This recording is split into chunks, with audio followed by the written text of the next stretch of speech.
Okay, the national conversation has been coronavirus, coronavirus, coronavirus. But we're going to talk about Tiger King. Okay. That's what we're going to launch with. So, welcome to the Enough Already podcast. I'm Fingers Malloy. Tracy L. Connors joins me. Now, Tracy has been bothering me for some time to watch Tiger King. And I have not begun to watch it yet, Tracy, but I found a story that I know you're going to find very interesting. Okay. Apparently, Cardi B Sure. wanted to start a GoFundMe in support of Joe Exotic. All right. Well, don't spoil it for me. I'm only on episode 5 of 7, so I don't know how it ends. Oh, okay. Well, So this better then not I'll be a just spoiler. stop right there. Yeah. Well, I mean, I know apparently he's in jail. That's it. Established from the jump. Go ahead. Well, apparently Cardi B wanted to start raising cash for Joe Exotic, but GoFundMe said, "Yeah, you're not going to do that. We're not going to let you." Okay. Why doesn't she use her own money? That's a good question. She has some. I mean, how much do you think she's worth? I'm sure I could Google it. And sorry for everybody watching the video. Our streaming thing is making Fingers' size jump all over the place because that's what it likes to do when he's looking at things on the internet. So I'm fighting it while he's Googling. Anyway, continue.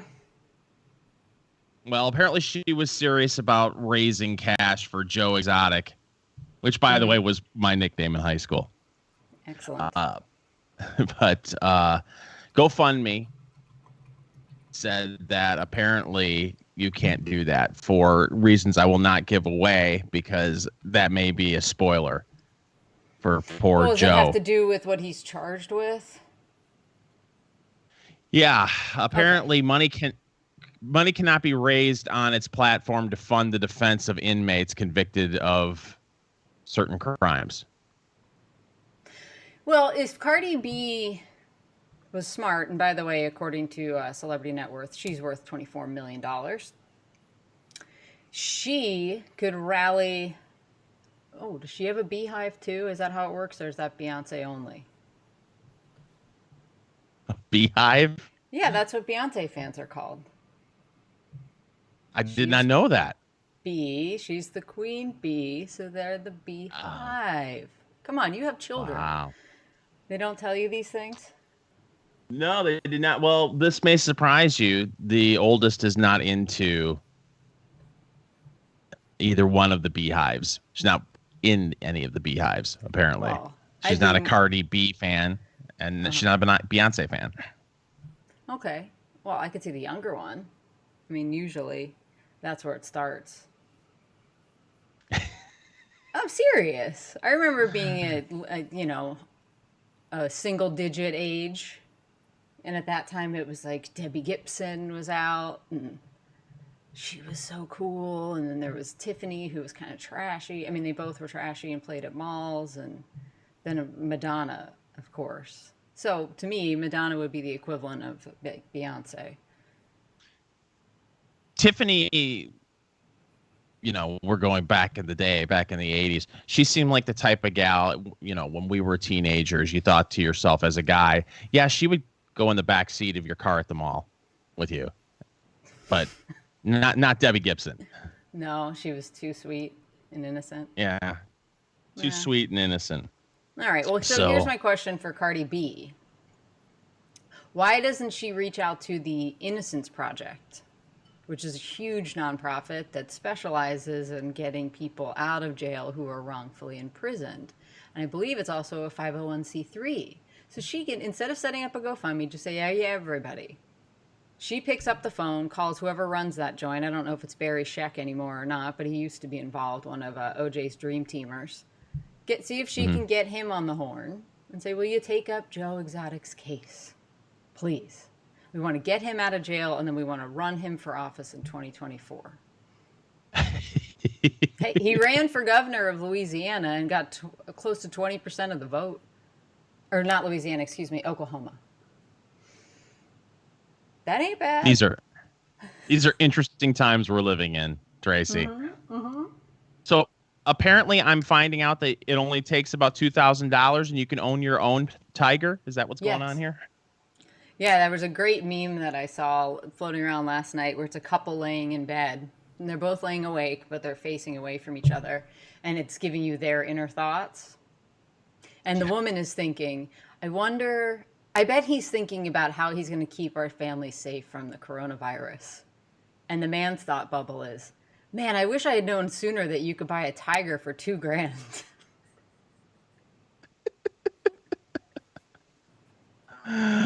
Oh, well, do you want to get into the coronavirus stuff? I mean,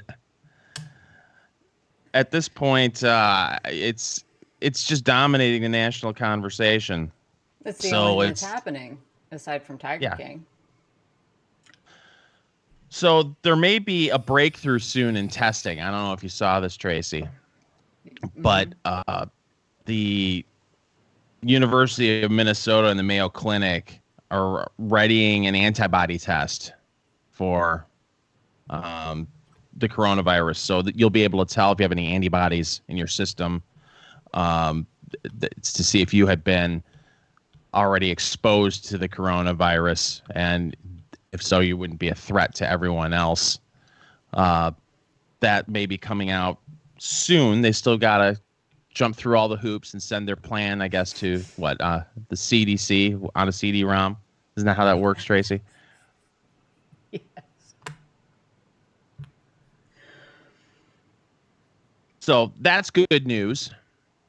But now you're seeing the president of the United States saying that we're going to extend the CDC's recommendations for the self. Oh my gosh! Social distancing, sheltering in place. Social distancing. Isolation. Yeah, sorry. That's all right. We're doing this really early in the morning. I just woke up 15 minutes ago. So yeah, I've been up for still 3.5 hours now, 4 hours. So I know. I don't want to have that going on, but that's crazy. So you switched to an all meat diet, the carnivore diet, and it's really screwed with your sleep schedules. Oh yeah, I'm in bed by 8 o'clock now. Not necessarily asleep by then, mind you, but I think last night I was asleep around 9:15. Woke up 1 a.m. Was able to go back to sleep. Slept till 3:45, and then I'm like, okay. So, I mean, the good news is I can get a lot of shit done before I have to virtually commute to work. Yeah. I mean, I went to the grocery store yesterday at 5 o'clock in the afternoon, and I was surprised at how dead it was. So I can only imagine what it would be like for you to go to the grocery store at 7 a.m. Yeah, I'm probably interested don't have to deal with anybody. Right. Well, before all the shelter in place and the special rules for shopping hours for seniors, I was going to the store before 7 a.m. and it was fantastic. It was literally, I could get in and out in 10 minutes. And that's if I had a slow person checking me out. Well, here's the one thing I noticed yesterday for the first time, and it cracked me up. I had to work yesterday, briefly. And so after work, I stopped at the grocery store. And this is it's not my normal grocery store. I was in one of the more affluent suburbs of Indianapolis.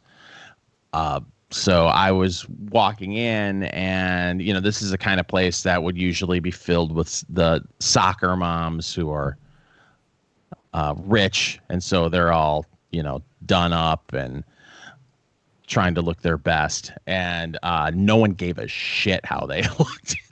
I mean, these same soccer moms who probably wouldn't be caught dead in sweatpants at this place a month ago.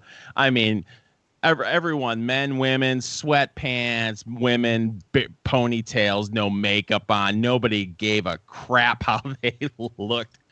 So that was kind of funny. Well, I was thinking about that yesterday because I needed a haircut before the lockdown started. but I'm very untrusting of anybody in my immediate area to cut my hair. So it means traveling for like an hour. So I've been putting it off and putting it off. And now I'm like, well, damn, it's going to be at least a month. And that goes for everyone. So those soccer moms that you're talking about that have the money to go get a blowout every 3 days, they can't get that right now. I guarantee you some of them are desperately on the phone to their stylists being like, have you set up a chair in your house yet?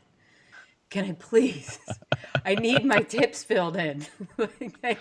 Yeah, right?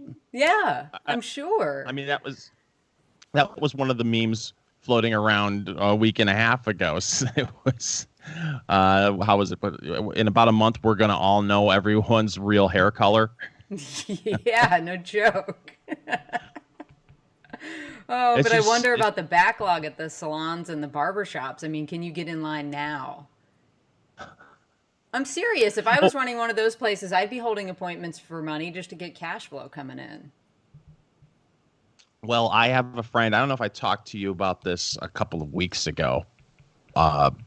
Here's the thing too with this is days seem like weeks. So I say a couple of weeks ago. It may have been 4 days ago.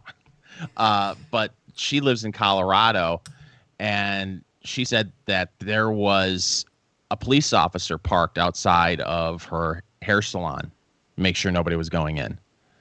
Oh God. So, yeah. So Tracy, we're forcing women into back alley salons to get their hair did.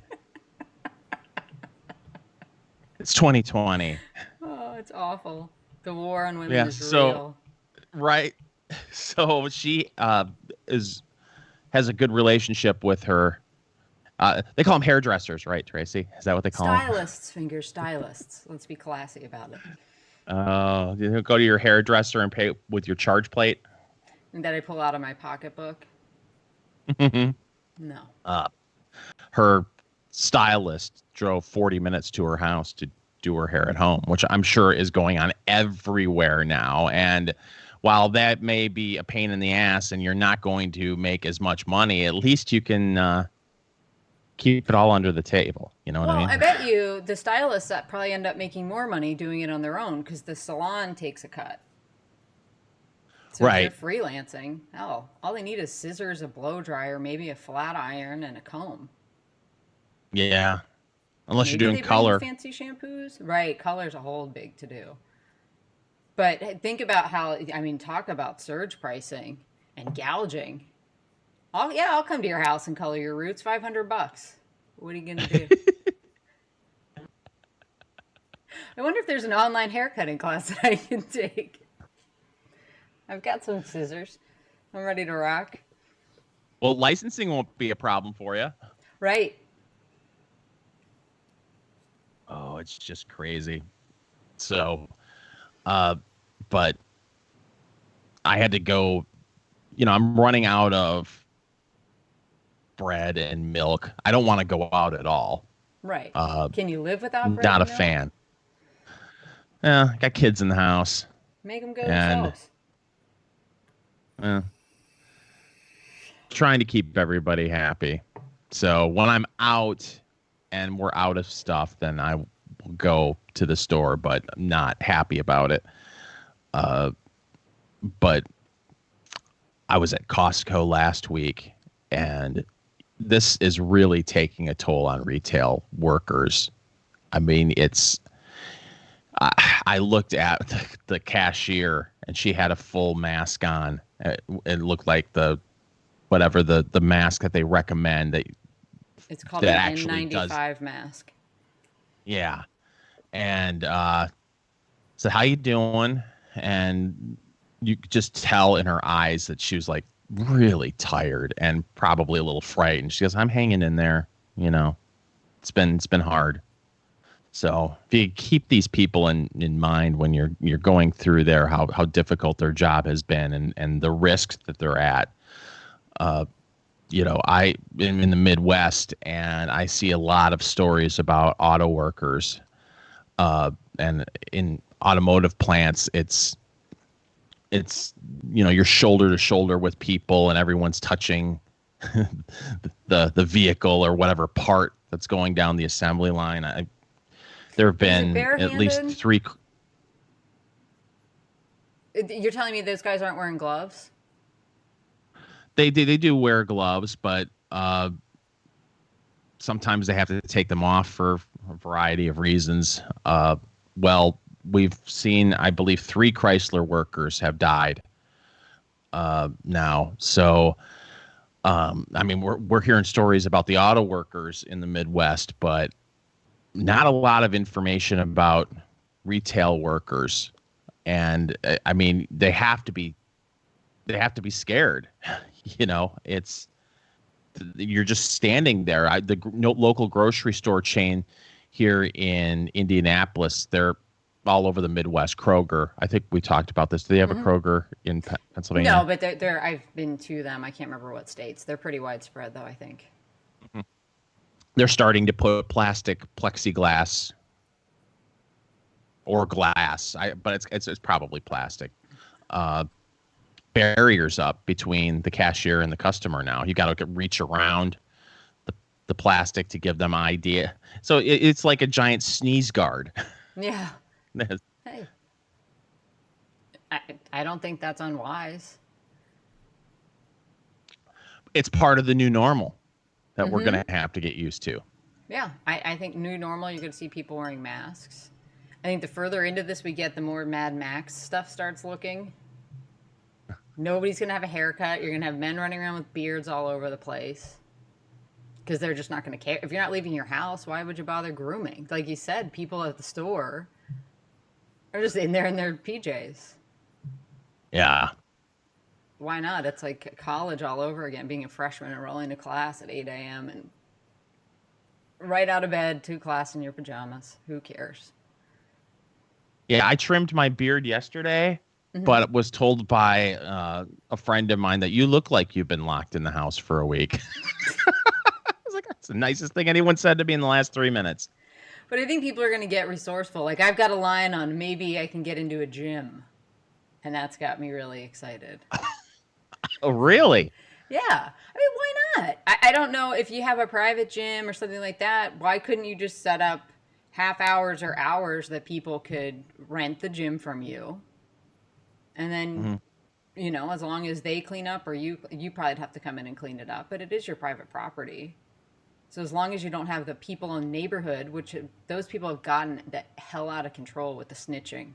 And I know we've talked about this before, but it's so petty and pathetic that I'm over it, and I'm about to start fights with my neighbors on there just because I can't believe what they think is important. And then I see things that I think are scams going on where it's like, we don't have any food. And then 50 people are like, here's food, here's food, here's food. I'm like, yeah. I don't. She's like, I have 2 little kids, and one of them's lactose intolerant, and we're out of that milk, and I'm out of the other milk. And the first people were like, hey, you know, every school in the country is giving food away. Can you get to the school? Well, it's right down the street from me. And it's like, you really couldn't solve your problem on your own? Like, I'm happy to help if I think that you legitimately need it, but the longer that thread went on, the more suspicious I got about the whole operation. Don't you have to be suspicious about basically everyone's motives at this point? It's sad, but yes. Yeah. There are rumors floating around that the governor is going to suspend takeout alcohol sales at restaurants here in Indiana.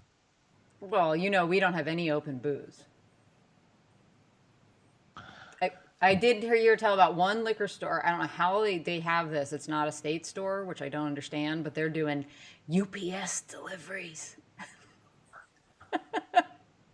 I got an all points bulletin from somebody like, hey guys, if anybody needs booze, these guys are legit and they'll get it to you next day air.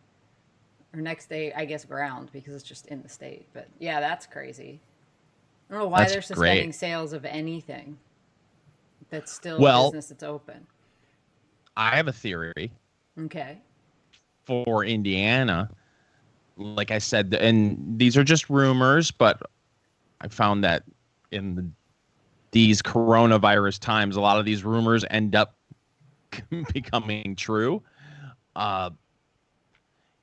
The liquor lobby here, the liquor store lobby, is pretty strong.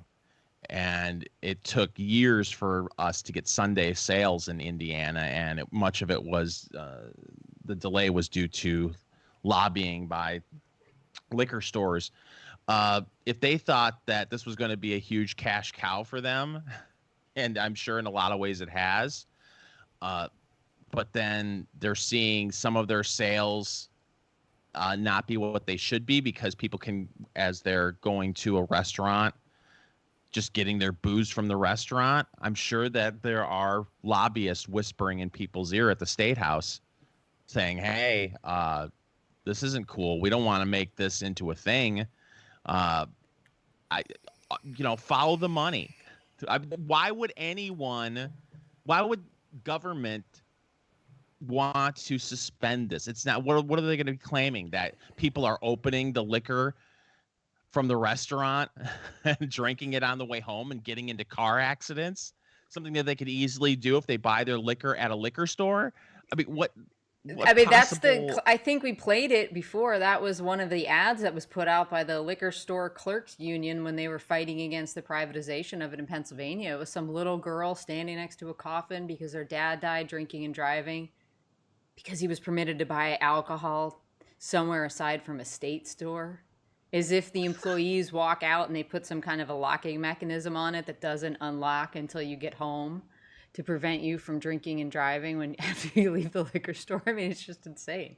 But hold on. So you can go to a restaurant and order a meal to get takeout, and then you can also order liquor to go with that, or is this just wine and beer that you can take out? I believe it's just wine and beer. Okay. But I'm not positive on that. But I know there's a cigar bar that I like to frequent, and it's where we do our Eat, Drink, Smoke podcast, the Tony Katz podcast that I'm affiliated with. And they have steak night where I believe it's Tuesday night. They're not cooking them now. They'll just give you the steaks as part of this deal. I think it's like 2 fillets, a bottle of wine, and 2 cigars and sides for $99. So you get a bottle of wine with it.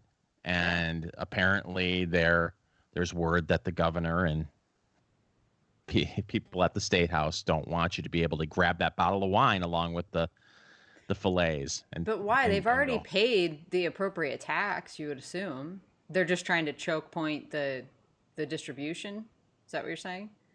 They want you to go through their store instead? Yeah, they want you to go through their store instead.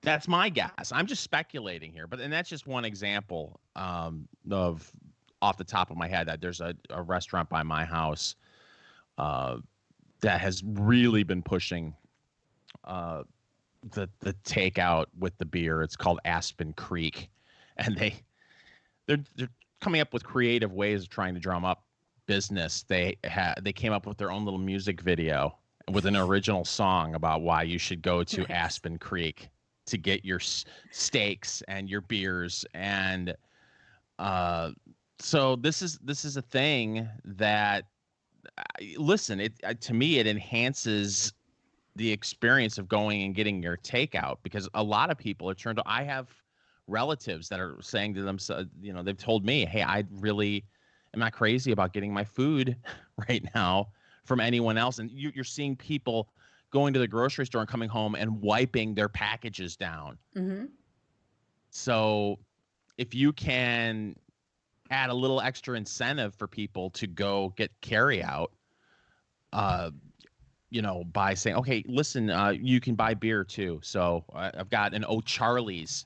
I'm getting emails every day. I'm getting so many emails from restaurants with deals now that I never got before. You get that once a month. Hey, it's shrimp month. Come on in and get.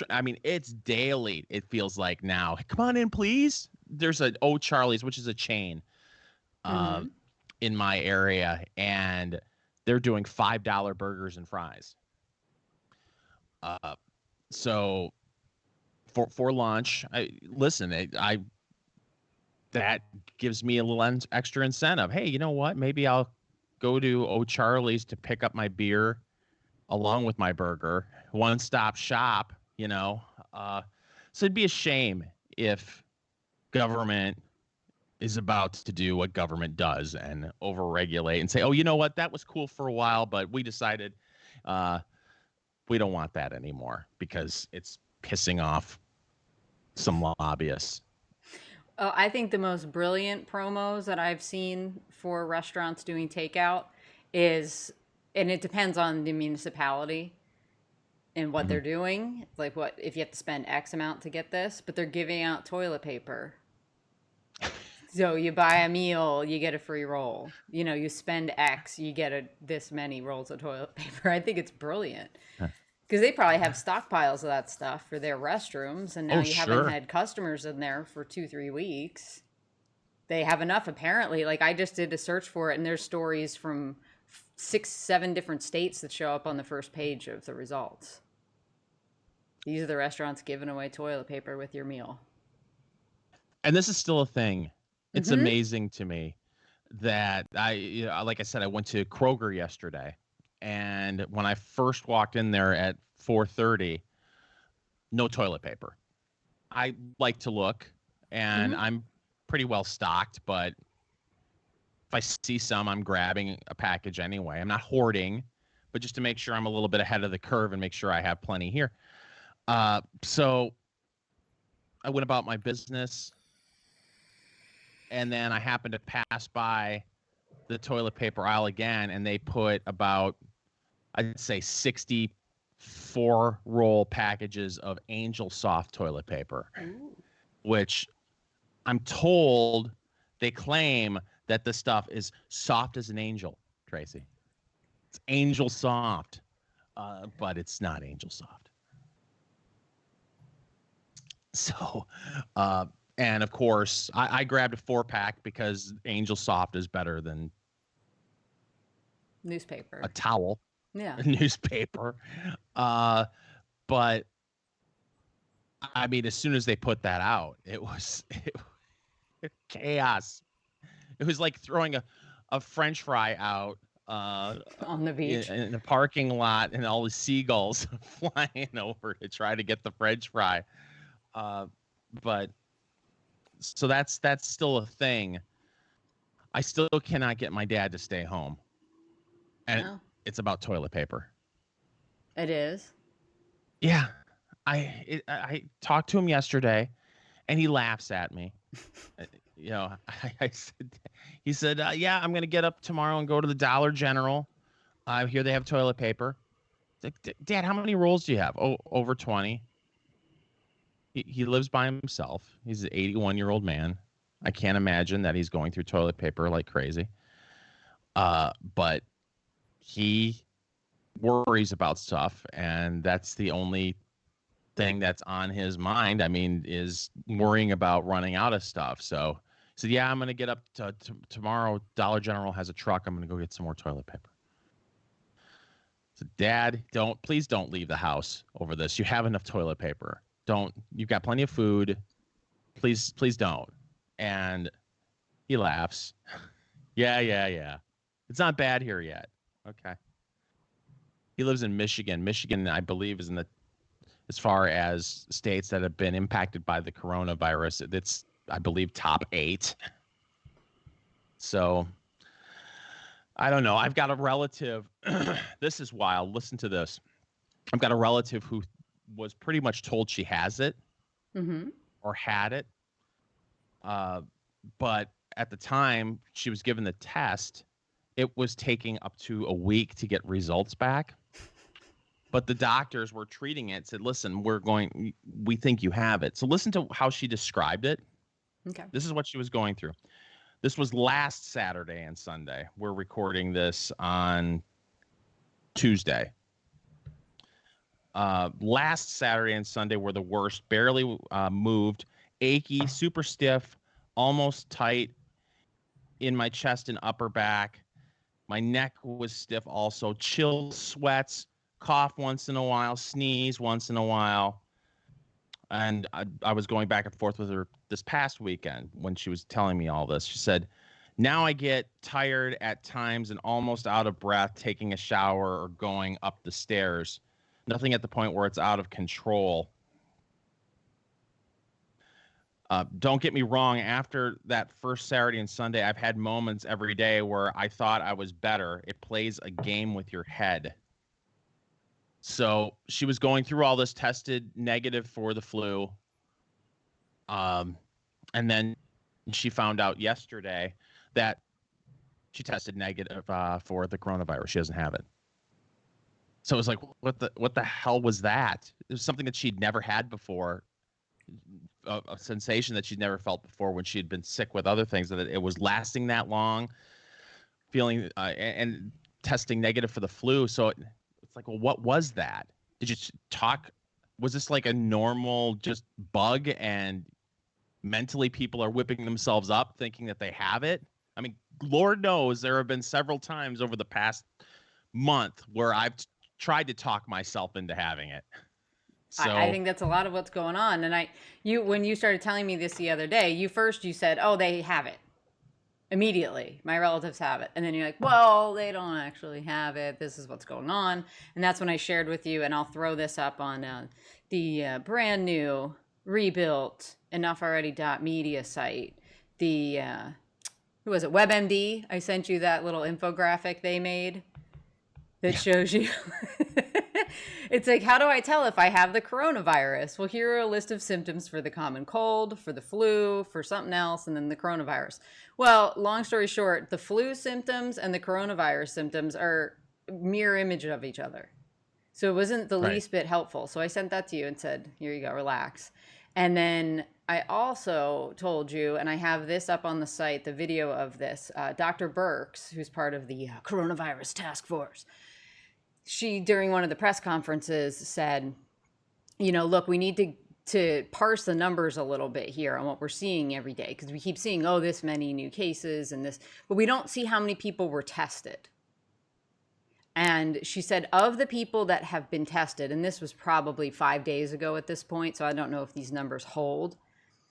And the only people that are getting tested at this point are people that have symptoms. So it's not people that are just like, oh, I'm scared, give it to me. They're trying to ration these tests until we get the numbers up enough that we can spare stuff for silly hypochondriacs. So everybody that's gotten tested is showing some symptom that a doctor's agreed, okay, that's enough that you deserve to get a test. So she said, of those people, 86% do not have the coronavirus. So I'm just like, well, hell, everybody's sick. What is up with all these people that are ill? So I guess you could extrapolate backwards from that if you know the number of people that have been tested or the number of positive tests, and you say, okay, well, that's 14% of the total that have been tested. So you probably were closing in on 1 million people maybe that have been tested. Probably more than that at this point.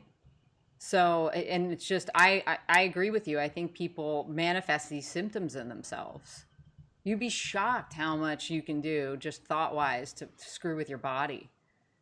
Absolutely. It happened to me the other night. Yeah. So I am noticing probably Saturday night, I'm noticing that I've got a sensation in my throat that's going into my chest a little bit that's making me cough. I'm like, oh, this isn't good. And then I'm feeling some tightness in my chest. Had you smoked a cigar? No, I had not smoked a cigar that day. Well, I went to bed really late, and I decided I still have my studio apartment air mattress set up in the studio here from when I was self-quarantining a few weeks ago. So I just decided, well, I'm going to crash in the studio tonight. Well, there's a comforter and a pillow, but there was no sheet on the air mattress. I just crashed on the air mattress, so it's a rubber air mattress. And I woke up at maybe 8 a.m, shivering like crazy. And I thought to myself, oh, here it is. These are the chills. Oh my gosh. It's coming. It's here. It's finally here. And then I looked and I noticed we have a separate heating unit just for this room. And it was 67 degrees in the room, and I was I was trying to sleep on a rubber mattress. So I was like, "Oh no, you idiot! It's not the chills. You're just cold." So, but you can talk yourself into it if you let yourself. Yeah, I mean, there's stress related pain that a lot of people can relate to. I tend to hold stress in my shoulder, so I can feel that. I'm like, oh, did I pull some? Oh, no, I'm just stressed. So you gotta stop doing that. And I think a lot of back pain is mental as well. So how many people are talking themselves into having this thing? 86% don't. It was just insane to me. But Well, and have you seen what they have to do for this test? I've heard about it, but that's all changing now.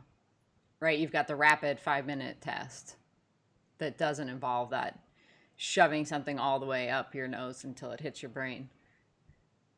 Somebody shared a little graphic as to what they're doing now, and you're right, maybe things have changed with this 5-minute test, but I was like, my God, I better damn well be sure that I think I have this before waltzing to a local Walmart where they have someone outside shoving a giant Q-tip in your nose to where you're getting a lobotomy. It's crazy. You better be sure. So, but have you talked to people about how it's impacting their businesses? I was at a cigar store the other day picking up a couple of sticks, and I was talking to the guy who runs the place. I said, "Are you guys okay?" And he said, "Yeah, we're fine, but this is a popular place in Indy."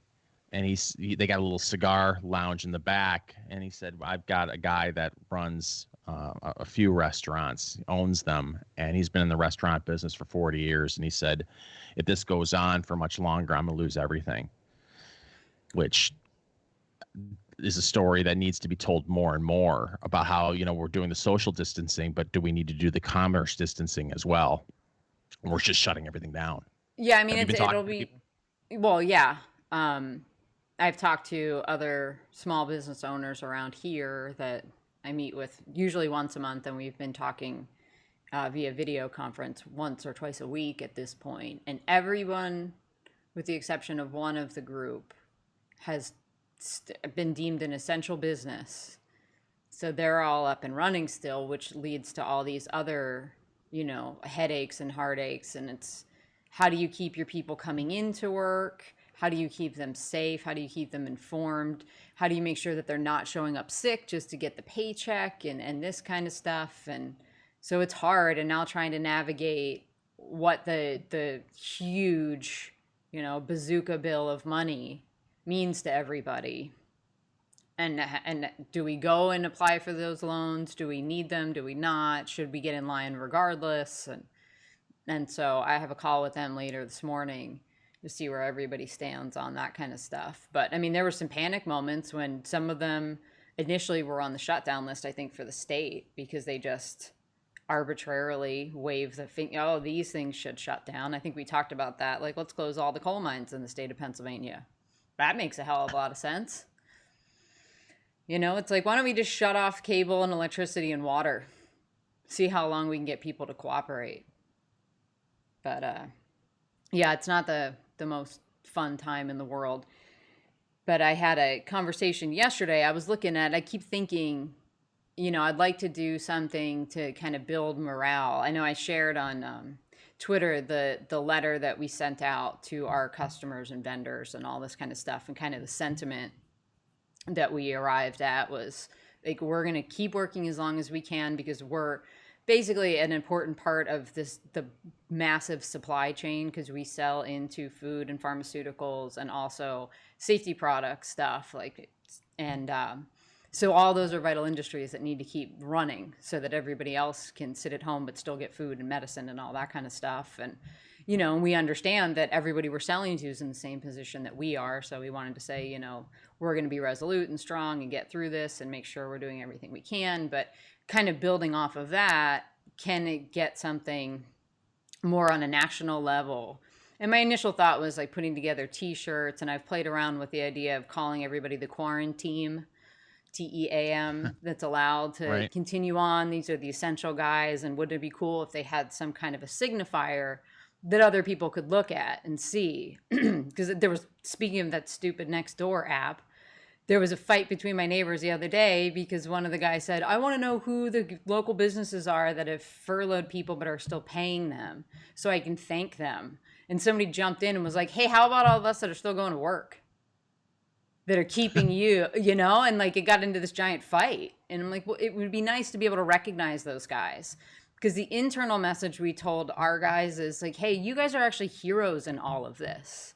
Like you may not be making that connection right now, that this part that you're making and going out the door is then helping to get XYZ done so that we have fresh meat and poultry in the supermarket tomorrow, so that the people that are donating these massive stockpiles of the drugs that we need have the pallets they need to ship those on, those kind of things. Or they have the lab tanks that they need to start working for cures and vaccines and that kind of stuff. So, and they hadn't drawn that connection in their own heads. So then I started thinking of design ideas, and then hearing more and more about these masks. They're saying even now, something as simple as like an old t-shirt over your face is at least something, right? So I started looking for bandanas, and I found this company, and I'll give them a shout out I'm in talks with them right now. But I found this company that does custom ones that are like kind of like the survivor buffs that they always had, where you would see sometimes the women on that show would be wearing them as t-shirts, or they would have them around their neck as a scarf, or up on their head as a hairband, or you can put them all the way up over your face. So they're designed for like fishing or skiing or something like that. They're fairly lightweight, but it looks like they've shifted their business model over to doing these. So I reached out to them. I ordered a bunch of them for myself and for my family and stuff like that. But I'm like, oh, it'd be really cool if we could get a standardized background that's the quarantine flag. And for those of you who haven't seen the quarantine flag, just imagine 4 squares on a checkerboard, but replace the red with a yellow. So it's 4 squares, yellow, black, yellow, or black, yellow. And I reached out and I said, could you guys put that as a standard background that you make available, and then allow businesses all over the country to slap their logos on it if they want to. That way their workers get to wear them. It provides some level of extra safety for them, but it also becomes a visual for everybody else. So you don't get this angry crap where people are like, why are those people outside? Where are you going? Whatever. It's kind of, oh, I get it. That guy's part of the essential worker crew, the QuaranTEAM, the can't stop, won't stop crowd, It's amazing that you have people who will jump to conclusions, and they don't seem to understand that not everyone is in the same situation. I'm continuing to get upset over the soapbox mentality of the people who are working from home and can't understand why everyone isn't. Why aren't you? This is so easy. Just sit on your couch and watch Netflix and eat potato chips. Why is this so hard for you to understand? Well, okay, let's all do that, and society will come to a complete halt. Truck drivers should do that, and we'll have no groceries. The retailers should do it, and you won't be able to. You think you're going to have a hard time finding toilet paper now? But we talked about it a couple weeks ago, where the state police in Michigan had to tell people, stop calling 911, snitching on your neighbors. What are you thinking? It's like the war of people that work with their hands versus people that work with their fingers. So you got the typing set, and then the people that actually make crap. And it's that stuff that we need to keep everything else moving, so you can sit at home and watch Netflix. God bless you. If you really can work from home and watch Netflix all day, maybe your job isn't all that important. And maybe you're a little bit worried in the back of your mind that, hey, my boss is going to figure out that I don't do anything. So I do think you're going to see a massive reorganization of the economy coming out of this. I think so too, but I have noticed, and going back to what we were talking about at the beginning of the show with this Tiger King. And listen, I know nothing about Tiger King yet, except for what you've shared with me.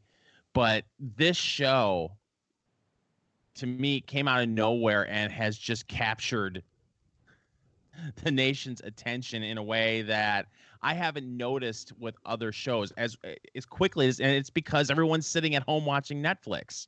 Mm-hmm. Everyone's talking about this show. But again, you're right. God bless if you have a job where you can stay home, or you have built up a nice nest egg where you can ride this out for 6 weeks or 8 weeks or whatever at home. That's fantastic, but don't expect everyone else to. Especially, yesterday I was driving and there were construction workers out working on the roads. Mm-hmm. Did you call 911? Right. Right. Don't you want that going on? We've been saying this for weeks. This is the best time ever to do road work. I want to see road work on every friggin' road. Get it done. I cut all the tape. Let's move this thing. Well, speaking of red tape, I got this text message from a good friend of mine who lives in suburban Washington, D.C., and has to do with small business and applying for loans. She said, "Hey, do you know anybody who needs work?" She's quite certain she knows these people. It's legit. I won't mention their name because I haven't checked this out, but she's a pretty good source. I would assume that it's real. But this company is supporting the U.S. Small Business Administration Contact Center, assisting small businesses across the U.S. in registering for the U.S. government's COVID recovery small business loan program. We are immediately hiring candidates to take calls from home. All candidates must have reliable internet service and computer access at home, including microphone access, yada, yada, yada, stuff you would expect. Compensation, $18 per hour. Wow. And employees may work up to 40 hours a week. Immediate start dates. So apparently you have to go through 1 hour of training and then you are fully trained to start this job. If you've recently been laid off or just looking for a temporary job that you could do from home, you can work up to 40 hours a week doing this, $18 an hour, but it's only going to last 2 or 3 months according to them. And apparently it's just helping process these small businesses. Is it walking people through what's available to them or actually helping in the application process? I think it's helping with the application process. Because I'd be interested to just take the 1 hour training so I understand as a business owner what the hell that whole rigmarole is. Because I've read the federal guidance this morning. I read what my local chamber of commerce put out, and I still don't understand it. Because it just sounds like anybody that wants to can apply for this. It covers 100% of your payroll for anybody under $100,000 a year salary. Then it can also cover your rent or your mortgage and your utilities and all this, but it doesn't have any saying like, oh, this only applies if you've had to shut down. This only applies for XYZ. So it's like, can everybody just do it? I don't understand. And am I a sucker if we don't get on this bandwagon and just get that? But it's not like we can take the money, it's not like we can make any interest off of this. We had a discussion yesterday. It's like, yeah, if we could bank that and make some interest, but all the loans are interest-free loans. Banks aren't giving you any interest. Like there's no incentive to save anything because they want you spending your money like freaking crazy. Right. Which will be interesting to see when the stimulus money comes out, how it will be spent. I've talked to a lot of people who have said, I'm going to pay down my debt. I'm going to bank it for a rainy day. But that's good. Like I said, coming out of this, we need a saver culture a little bit more. Yeah.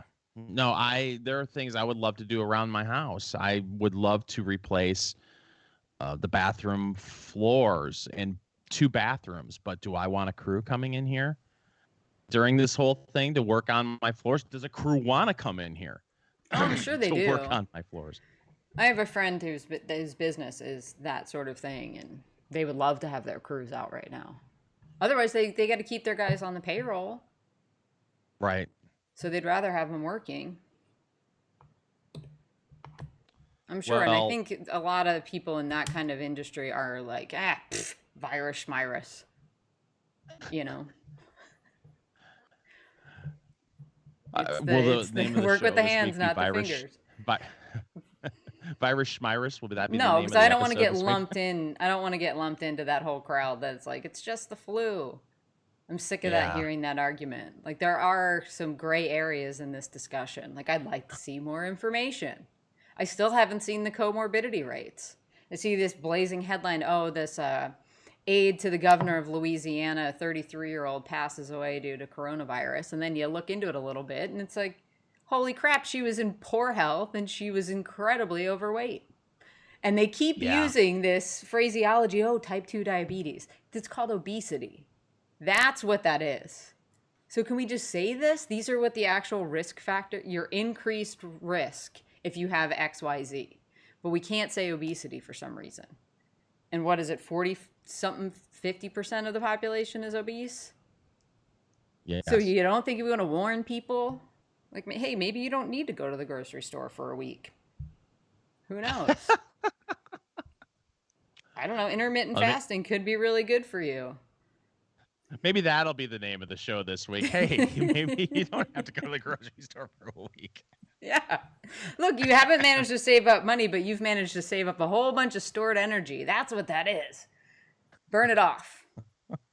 But can we talk about the political side of this for a couple minutes here at the end? Absolutely. So I've been fascinated by the new love affair with Cuomo in New York. Right. I don't know if you've noticed this, but CNN carries his press conference every day, live for an hour.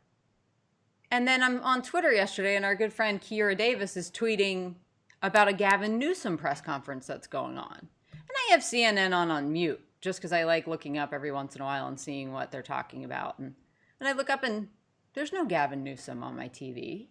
And I'm thinking, that's weird. We carry Cuomo for at least an hour every day. Why don't I get to see what the governor of California is talking about? California's pretty badly hit. I've seen Jay Inslee like twice, and that's just a little snippet. He was a candidate for the Democratic nomination. Washington State is a mess. Like, I've seen the governor of New Orleans maybe once or twice. I haven't seen my governor on the national news. I've seen the Massachusetts governor, and she looked like Julia Roberts in the beginning scenes of Pretty Woman. In the time that I saw her, it looks like she was Tiger King influenced with her outfit. She had this like bright red lipstick on, cheetah print. Her hair looked like somebody's paying their salon to open at the wee hours of the morning so as to not be recognized. Or apparently the makeup and hair rooms are still operating at the satellite stations for CNN. But it's astonishing to me, this Cuomo love. And then I read this awesome article in Vice magazine. Cuomo's prison workers say they're not actually making hand sanitizer. How's that for a headline? So he's been touting, we're making our own hand sanitizer in New York. It's private labeled NYS Clean. So these inmates told Vice News that what they're doing is they've got vats of sanitizer coming in from they don't know where, and they're rebottling it. And that's all they're doing. And they're supposedly making $2 an hour, which is a massive raise over their normal wage, which I believe is 64 cents an hour. But they're not entirely sure that they're actually getting the $2 an hour because of their shift doesn't time correctly for them to ever get to the commissary. So they haven't been able to check their balances. But I mean, how shady is this shit?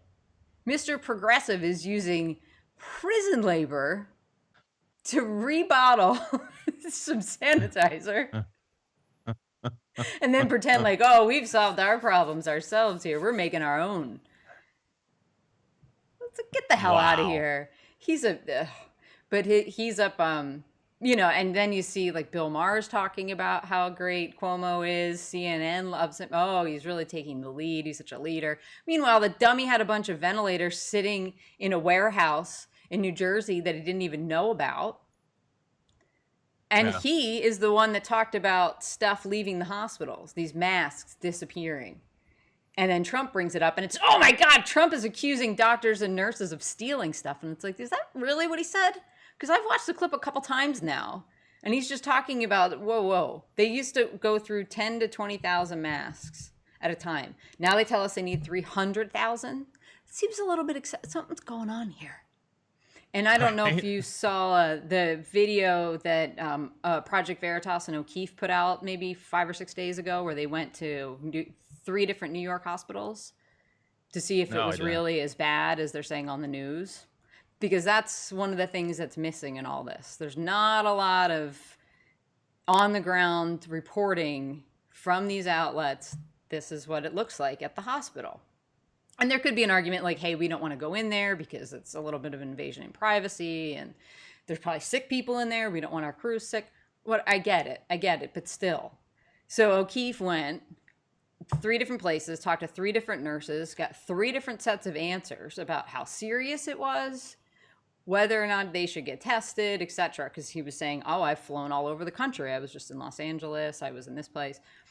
But in one hospital, they're talking to a nurse, and she's talking about how people were going in, and this is just random people, because a hospital's not, you don't need to get through security to walk into a hospital. You can pretty much wander anywhere you want to. People were ripping the hand sanitizer dispensers off the wall and leaving the hospital with them. Yeah, no shit. You don't think that somebody's in there finding their way through a New York City hospital and stealing a bunch of masks and selling them or doing whatever? Hell, maybe the hospital people are selling them. I don't know. Is it beyond a hospital administration to be shady and corrupt and be like, oh, okay, we can make a lot of money off these? Somebody told me yesterday that the margin on those masks is $5.50 a piece profit. Wow. Yeah.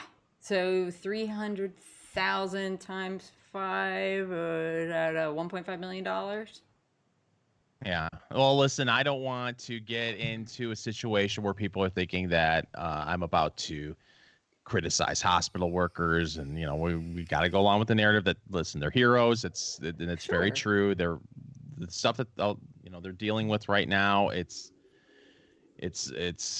amazing how many of them, you're seeing the videos. They're usually used to doing maybe 2 12-hour shifts in a row. You're seeing nurses going in day after day to try to meet demand, and they're risking getting sick and bringing it home. So having said all that, listen, I worked at a hospital for a hot second back in the 90s doing food prep and making minimum wage. And would it shock me if people in the hospital who aren't making a lot of money are snagging some stuff and taking it home and trying to sell it to their friends and neighbors and whoever else? No, that wouldn't surprise me at all. So maybe that is where a lot of the stuff is going. But the point is, it's going somewhere, right? Right. So he just keeps saying, because they brought it up maybe 2 days ago at a press conference is when he first said it, and after Cuomo had said it a week before. And then yesterday at the press conference, somebody else brings it up again and frames it as, well, you blame doctors and nurses, which is completely untrue. And he's like, look, I trust that you're a good reporter. I thought this was hilarious. He's like, I don't even know who you are, but I think you're probably a good reporter. So what I would say is a good reporter should go talk to these hospitals and get to the bottom of this. Figure this stuff out instead of being like, Mr. Trump, why are you saying stuff that we said that you didn't really say? I mean, How has your question helped save anybody from the coronavirus? Well, and that's what so much of the White House press corps is now. It's not actually trying to get any information out of the briefing. It's how can we frame this in a way that will make Trump look bad? And he's been pretty on it about calling them out. Oh, yeah. And I watch every day thinking maybe they've learned their lesson and they won't come in there with asinine questions that are just attempts at gotcha. Like, I can't remember the one chick's name, and I don't know the outlet. But she's been going after him for the last couple days on stupid stuff. She's like, well, you said that we have done the most tests, but that's not per capita, you know? And he's just like, oh my God. It's like, give it a rest. Who cares? How many people know what per capita means? And it's just like, dear Lord, does that matter to anybody? Is that helping anybody not get the virus? Is that helping anybody understand more about it? No. Sit down, shut up. Is she the woman of color that he said you people to, and then a bunch of media peeps started getting on social media saying, oh my gosh, instead of saying, you know, he told a person of color, he called them you people. And of course he was talking about the media, right, you people in the media. But of course we got to make it Orange Man Bigot again. Yeah. Oh, there you go. Orange Man Bigot. That's a good one, Fingers. I haven't heard that before. Yeah, I don't know if that's the same reporter, although she is a woman of color. It could have been a different woman. But the point, he treats all of them like that if they come at him with nonsense. My favorite was the other day, him looking at a reporter and saying, don't be a cutie pie. Yeah. But see, these have become his new rallies, but it's a much different temperament and arena. And I think people are tuning in and they want to hear information. Like yesterday started with him rolling out that Abbott Labs machine that's going to be able to do these rapid tests. Those machines are already deployed throughout the country. So it's like, this is useful. Hey, look, we're getting these in there. Then he brings up all the private business people that have stepped up and are cranking up operations. And this just pisses me off if we remember the CDC FDA timeline thing and them dragging their feet. Imagine if they had gotten out of the way a month and a half ago. You're telling me we wouldn't have all of this stuff? We wouldn't have had this stuff 2-3 weeks ago? So then he brings up Mike Lindell, the MyPillow guy, who everybody loves to shit on the left. Like, oh, what a sap and a brew. You know what? That guy's a hustler. And he's had a really crazy, messed up life where he was a crack addict. And his crack dealers got together and they were like, Mike, get your life together. You got this pillow thing. You really need to launch it. I mean, can you imagine that? Like, they had an intervention for him and they shut down all sales of crack to him. They told everybody in the city, do not sell Mike Lindell any more rock. And he was able to turn his life around. And now he's converting his factory, which he's proudly said for years is American. Everything's made here. He's converted it to making masks instead. So I saw this. So he got to get up. Trump wanted him to be, recognized for doing this, which I think is totally fair. He doesn't have to do this. Yeah. And he feels like he wants to help. And this is a way you can do it. I think everybody that's kind, not sociopathic, nice person would like to do something to help. So he was in a situation where he could, and he said, look, I was making 10,000 masks a day, and then within the next week, we're going to be making 50,000 masks a day. Okay, and then I saw, on Blue Check Lefty Twitter, they're making fun of him. Oh my God, the MyPillow guy's up there. Can you believe this stuff? One of the MSNBC reporters was making fun of him. And I tweeted at him and I'm like, how many masks did your factory make today? Tell me. Honestly. And then I saw the greatest encapsulation was, we need more masks. And then it's like, Mike Lindell steps up, make masks. Not those masks. Not from that guy. It's just like, come on. The left is never happy. It's never good enough for them. Well, and look, just a couple of months ago, what was the narrative from the left? Oh, the White House, they're not giving any briefings. It's awful. They're not informing the American people. They're ignoring the media. And then you've got the president getting up every day now, giving a briefing about the coronavirus, and you're having major news outlets watching these briefings, noticing how Trump's approval rating is going up and his approval rating for handling the coronavirus is high. So, we need to stop showing these briefings. I don't treat you seriously as a news organization. If you're worried about televising a briefing because it is to the political benefit of Orange Man. And so, well, geez, he's coming off good in these, and his approval ratings going up, so we can't show these anymore. Piss off. And I'll tell you something else that's really driving me crazy is I've got friends who are in the media now, working for places like CNN, who are tweeting shit like, oh, the president wants to make you hate us. And it's like, and I'm seeing stuff like this, and I'm thinking to myself, I watched you 10 years ago hang out with Andrew Breitbart, and now you're going to act like this is something new and the president is bringing it on when you were part of the anti-media crowd 10 years ago, but now you're getting that cozy media check, and you're upset that people are angry with the media. Well, I got news for you, sister. We were pissed off about the mainstream media well before Trump decided to ride down that goddamn escalator. And the idea that, oh, he's bringing this on. No, we haven't liked you for years. Okay. And it's reasons like this right here where you're having PBS, the NPR, they're saying we're not covering it at all. We're not going to have any live coverage of these briefings.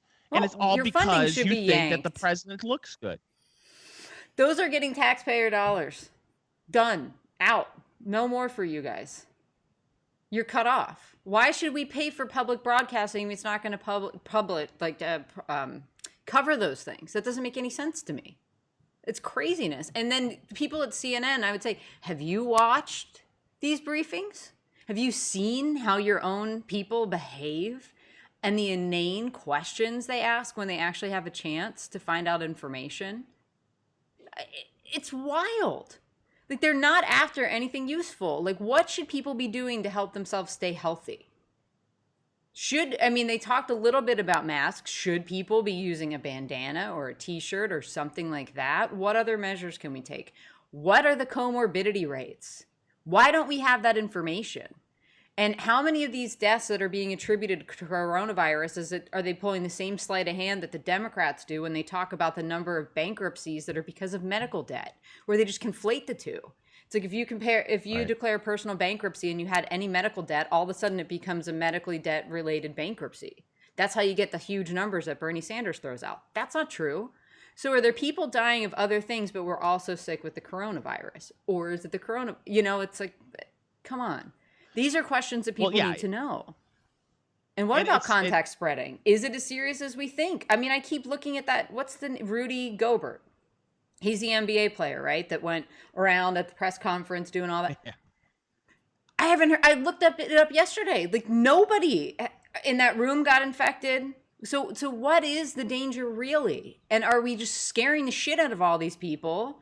To our point earlier about these psychosomatic symptoms, when 86% of the people that are getting tested don't have the damn thing. Are we overreacting, creating panic and stress? And somebody brought that up yesterday at the thing, asking Trump about that. Well, you keep saying that the damage could be just as bad, to the other side of this equation. What do you mean by that? And he started talking about stress is not a good thing. Like, they've seen suicide rates jump. I've seen a couple stories about that recently. It's like that there's other factors at play here. Like, how many people are so worried that they're going to have a heart attack or a stroke that they wouldn't have had? I do think you're going to see a rise in suicides. Just the not knowing and the constant here's the death toll. CNN keeps it on the screen all day long. They love it. It's sick. Sorry, that's my rant. Pandemic porn. That's what it is for the mainstream media. And to go back to your point earlier, there was a story that was all over social media maybe 10 days ago about this 25-year-old soccer coach. I think it may have been he was some sort of coach, 25 years old. They show this picture of him and looked completely healthy in the picture. You're like, oh, this looks like a kid, had his whole life ahead of him. Died of the coronavirus. That was the headline. If you clicked on the story, you found out that he had leukemia. Oh. Does it make it less sad that there were other issues involved here? But that doesn't the clickbait, sexy headline that has to be everywhere and misleading people. And let's face it, there are unfortunately a lot of people that just read the headlines and share the story. I'm guilty of that sometimes. I freely admit it, but this just feeds into this atmosphere of stress, and much of it is because of a media that's more concerned with clicks than actually clicks and narrative than actual news. Yeah, and they've got to keep you tuned in all day. And like I said, I've got normally CNN on in the background, and I was watching to see what kind of commercials were being shown, to see what they think the demo is now. And it's the catheter commercials, and it's, the stair chair and the sit in the tub. And it's like, oh, okay, so they've got old people scared to death. So the people that are in the most vulnerable group, you're adding another layer to their vulnerability by making them anxious and worried. Like, stress is an immune system depressant, right? It's not good. But they're not talking about, you should be taking these supplements perhaps. Like, I've heard a bunch of doctors talking about taking vitamin D and other things like that, and exercising, staying away from sugar. We can't have this conversation. I mean, it's unbelievable. The people want government to tell them how to do everything except that, apparently. Like, oh, don't tell us what we could be doing to make ourselves healthier. I mean, we should do some exercise maybe in our houses. Is that can't be possible? Go outside and get some sun if we can. Whoa, it's just craziness. No, everybody should stay inside. Well, here's the thing too. Look, I'm not going to claim that I have watched every White House coronavirus briefing, but it would seem to me, if I were a reporter and you have some of the best medical minds in the country behind the president, maybe it would be, I don't know, newsworthy to ask these health professionals these questions. What should the American people be doing right now? Is there anything that can help ward off this virus? And then have the medical expert talk about vitamin D and exercise, and maybe that has happened more than I'm giving anyone credit for. I haven't seen it covered anywhere. If it happened, well, and I'm sitting here thinking, I live in an apartment building. Should I be covering my vents? Right. I don't know. There's doctors and nurses that live in my building. They're the front liners here. They're going to be the first ones to go down. So should I put, I don't know, dryer sheets over my vents? What should I be doing? Seriously. Right. I have no clue. So I'm trying to search out that kind of information and look for credible doctors that are talking about it. But that should be front and center. Like, that's how you actually report useful information to people. But nope. Got to figure out a way for a gotcha question for the president of the United States. Right. Maybe we could get press credentials, because every one of these times there's a couple of sympathetic outlets that are there. Like, they've given OAN a seat, and every time they ask a question, they frame it so that he can just, throw the extra point. He can just, and he's always like, that's a great question. I love that question. Thank you so much. I know someone who works in the administration kind of high up. Maybe I can get us some press credentials. I am happy to go to D.C. I ain't scared. I'll go say at Trump International. I'm sure I can get a room. Yeah, you could probably get a free upgrade. Yeah. Well, yeah. I mean, I could go on about this forever. But we're already an hour and 15 minutes in, and you got to go. I know. I want to get to the grocery store. You can find all things Enough Already on our new website, which is, Tracy? EnoughAlready.media. And I've actually been writing a little bit over there. Maybe Fingers will do that too. Look at you. Okay, well, I'll check out how I can write over there. And we have all these other URLs. We should probably point to EnoughAlready.media. Get on that as well. But so check us out there. You can get the Enough Already podcast. You're already getting it on Apple Podcasts and where all fine podcasts are sold. But share it with a friend. And, of course, you can catch the Enough Already podcast in video form on YouTube and BitChute. Final thoughts? Yes, I had tweeted out about what I said last week with the Little Britain, and I'll see if I can find a video of that sketch where she says, compute to says no.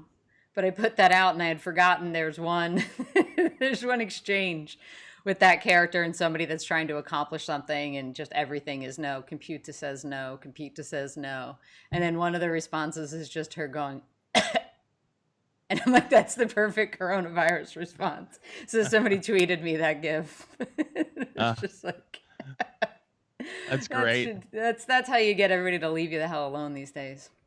And yeah, that's true. We promote other people's podcasts when we can. So check out Enough Already. And then, of course, check out Joe Biden's new podcast, Here's the Deal, which I'm sure is sponsored by 5 Hour Energy.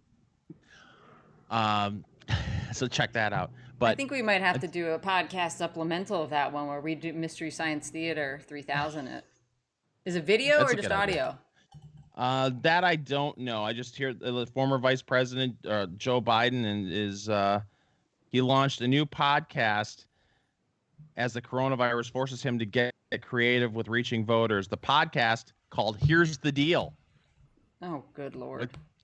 Joe Biden is intended to provide listeners a voice of clarity during uncertain times. I haven't settled, Fingers. Maybe you can settle this for me in my head. I keep going back and forth. Should it be Joe Mented or Joe Herent? Joe Herent. Okay. All right. Well, I'll check that out when I go to the grocery store and see if I can listen to it while I shop in my burqa.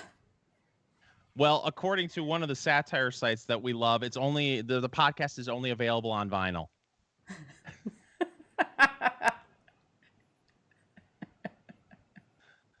Yeah, but check that out.